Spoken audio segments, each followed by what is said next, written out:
ወደ ሜልቦርን የበረራ ትኬት ቆርጣ አይሮፕላኗ ላይ ለመውጣት እየተዘጋጀች በነበረችበት ወቅት በኤርፖርት የተከሰተው ነገር ለጉዞዋ መሰናከል በኋላም ለገጠማት ምስቅልቅል ሕይወት ምክንያት ሆኗል።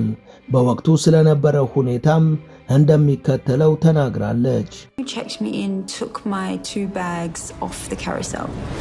And I said, "What are you doing? Why are you taking my bags off?" And he wouldn't look at me, and he, in retrospect, his behavior was suspicious.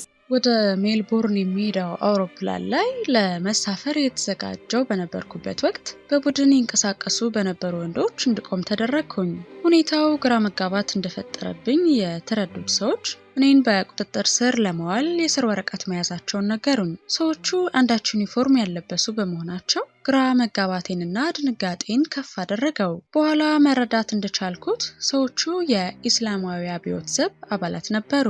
እናም 804 ቀን የፈጀው የሰቆቃ ጅማሬ ይህ ነበር።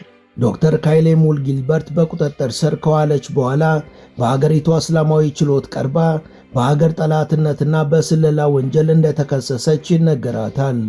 ሰላይ ያለመሆኗን ለማወጅ ቢዳዳትም እንደምንም ተረጋግታ ተመራማሪ ምሁር እንጂ ከስለላም ሆነ ከፖለቲካ ጋር ምንም ግንኙነት እንደሌላት ለማስረዳት ሞከረች።